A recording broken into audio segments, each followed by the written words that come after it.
What's going on, everybody? It's your boy Reme, aka Reme Yoshi, the creator and author of The Adventures of Reme Yoshi, The World's Lost Hope. Links in the bio if you want to get that book and support that, read that story, and get something a bit different. Alright, I won't keep you chilling, let's get straight into it. Self-publishing, top 10 tips, alright? I wrote it down, so you might see my eyes go up and down and up and down, alright? Because I don't want to lose count, I want to make sure I give you clear instructions and clear tips. I myself has done some self-publishing. I shall show you. One book, two books. And I had to better myself and go up to three, a third.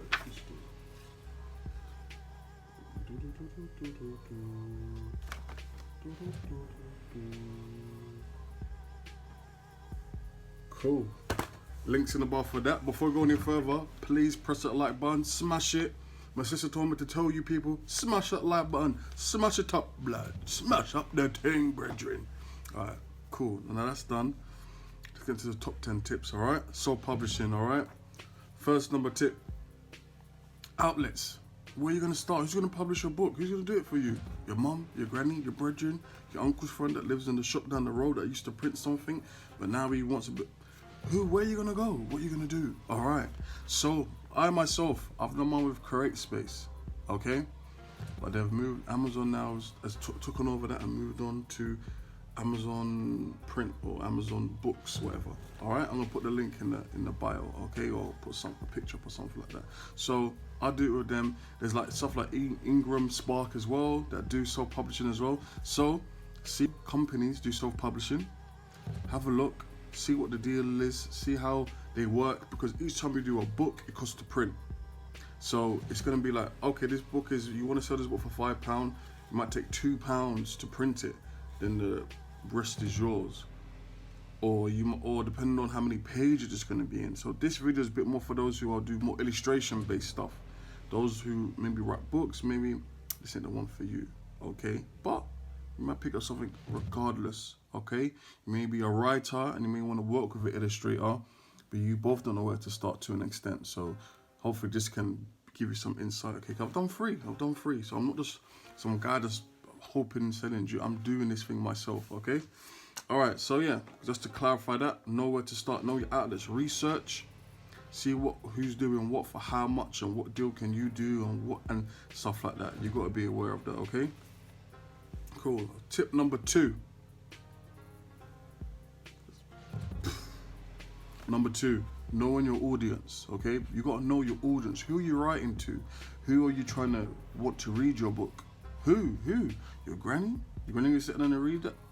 She might do, but that's why you got to know your audience. You got to know the people you're trying to, sell it to. Are you trying to sell it to 3-year-olds for their parents to buy?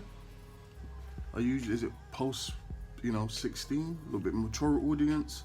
Who is your audience? You have to really identify that, and then once you know your audience, you have to write in a way that's going to be kind of be able to connect with your audience as well. So how you write it has to be able to connect with your audience. So that's how PG films are, do well, because they have a wider audience to an extent as well. So, but you can, but 50 Shades of Grey did really well.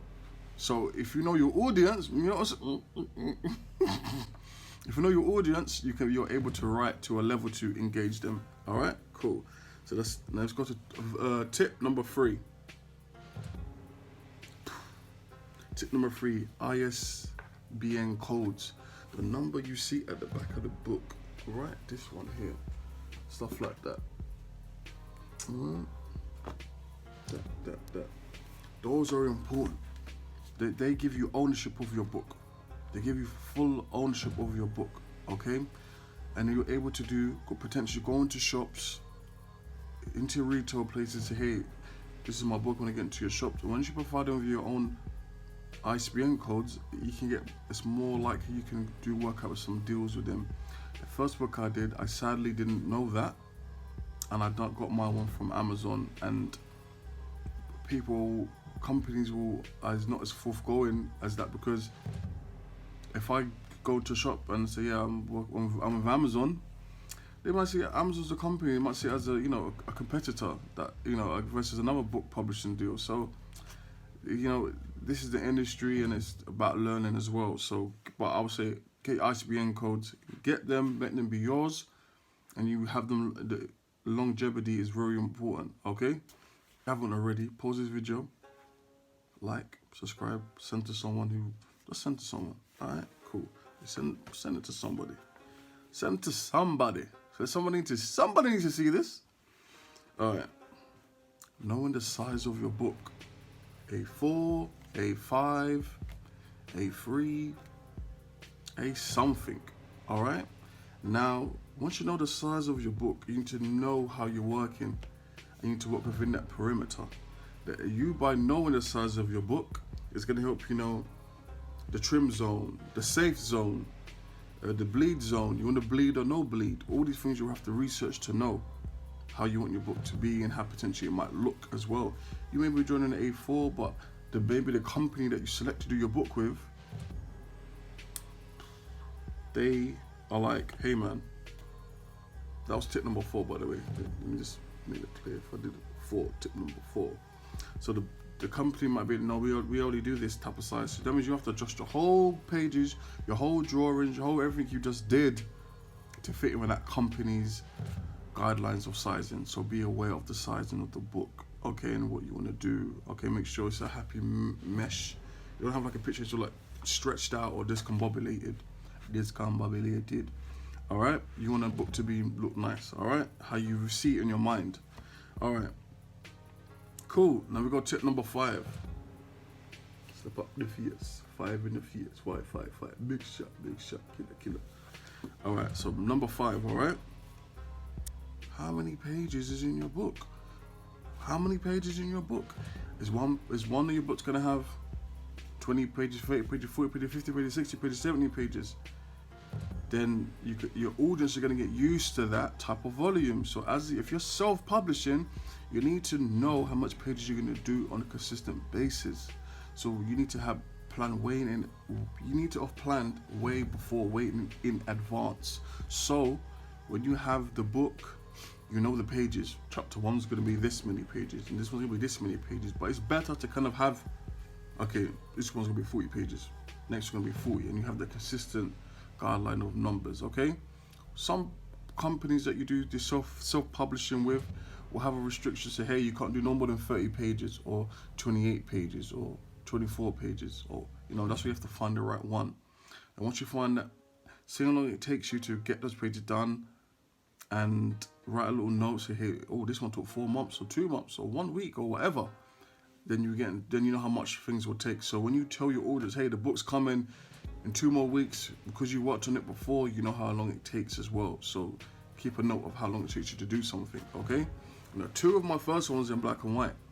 All right, I'll just quickly grab these up. Actually, I'll just put a screenshot on the boop. Yep, and the second one was boop, and the third one was color. The pages were color, so I'll put a picture. Boop. It was 2 different timelines. 2 different timelines, because the work it took me to do it in color, I had to think of the time of day. I had to think of where the shadows are coming from. I had to think from the texture of someone's hair, or the texture of the tree, the wood, the bricks, the grass, all these things, the sun rays itself. All these things you have to go into account. So these just that can extend the length you want to do it. Obviously, the more you do it, the better you get. But you want to be aware of these things, okay? All right, so we're gonna go tip number 6. All right, no 6 9. Snitches get stitches. I'm joking. They're not promoting on that crap. I'm not promoting that. And that. Tip number 6, okay? Copyright. Protect your book. You want to protect your book. Tip number 6 is to protect your book. Protect the intellectual property of what you are creating. Protect the story. Protect the characters. Protect the synopsis. Protect as much as you actually can. If you're serious about doing this, protect it. Because it's easy for someone to go, hey, I like that, I'm taking that idea, and then next thing you know, it's so easy for creative property to be taken. So you must protect what you are doing, your main character design, the name. If you can, trademark these things, invest in it, and it will just make you more committed to it. By you protecting your book, you become more committed to what you're doing. It's not just an idea in your head now. It's something you put money in, time in, and now you have to kind of push it forward now. So protecting your property is very important. It's going to make you commit and make you a better self-publisher. It's going to make you a better author altogether. All right? Cool. Now, tip number 7. All right. That was a German 7, if you didn't know. All right, cool. I got a German whip. Yeah, I'm joking. I'm telling the truth. Tip number 7: promotion. This is the one self-publisher's biggest, hindrance or help is publishing. Are you gonna go magazines? Are you gonna talk to people? Are you gonna try get on Instagram promotion, YouTube promotion, Google promotion, Google AdWords? Are you gonna try get into a shop? Hey, can I just put 5 books here, please? And if they do well, can you split the money with me? And what are you gonna do? And what's the long-term plan of it? Of the promotion. So yeah, that's another research tool you're gonna have to do, but you have to be aware of that. These are just tips for you to kind of like straighten out what you want to do. So your promotion, know how you want to promote what you want to do. Think of the outlets. Think of how you're comfortable promoting too, and kind of make that your strength. And anyone that you can take advice from, you can maybe say, hey man, I want to promote like this. What do you think? And like, no, I'm not doing that. I don't think that's a good idea. That's by having that conversation, you may trigger a different idea. Because we could only see things from our point of view. So sometimes talking to people that you can trust and you respect as well can also help you make better decisions when it comes to how you want to promote yourself. Okay? Cool. All right. That was 7. Now this is tip number 8.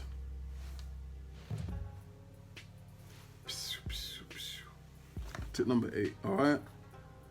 Self-belief / what's the end goal? So it's like 2 tips in one. So this can be tip number 8 and tip number. You have to believe in yourself, because every human being has their own story to tell. We may find things that are very similar, but the way I can tell my life story, no one else can tell it. Nobody else can tell you the things that with the detail.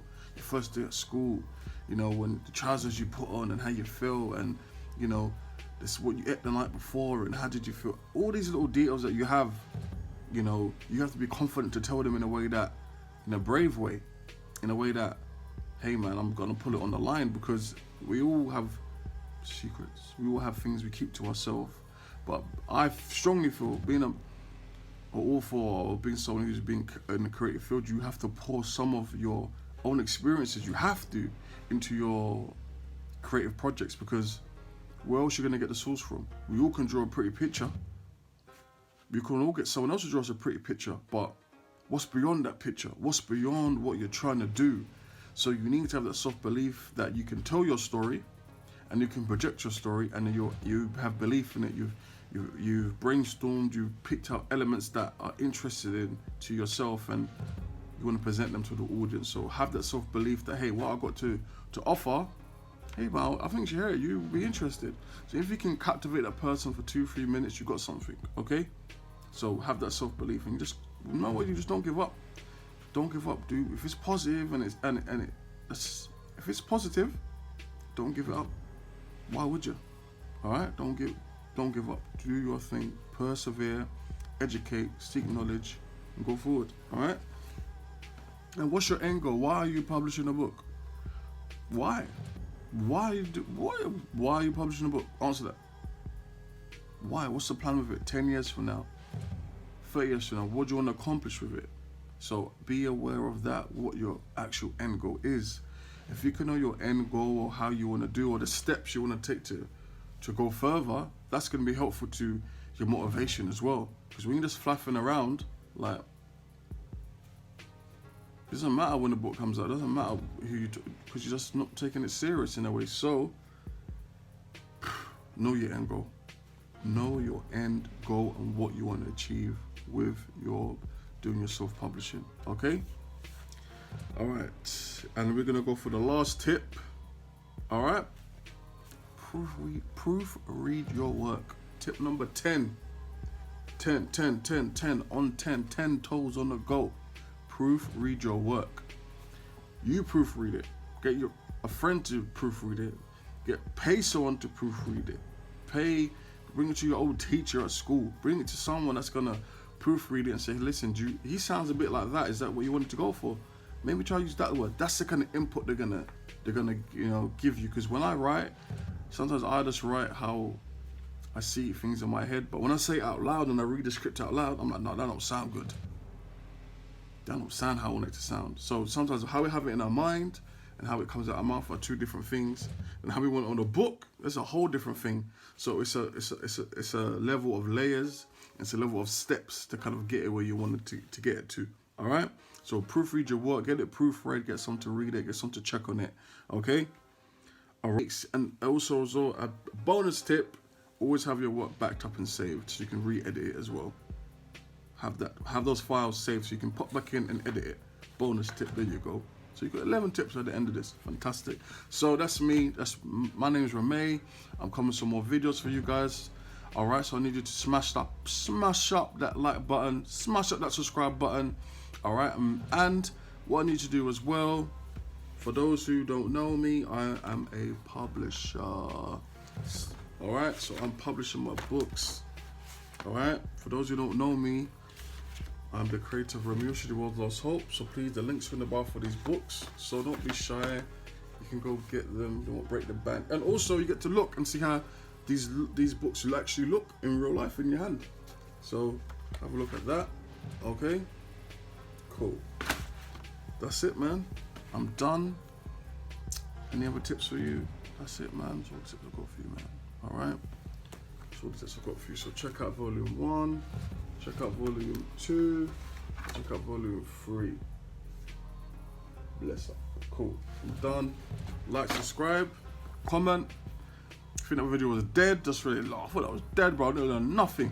Cool. Then if you didn't learn nothing, you're gonna need to reapply back to go primary school and learn something, because you could have learned something from that video. Okay. No shade, no hate. If you like that video, like, comment, share it to someone. Cool. Let's go. All right, guys. I'll see you later. Take care.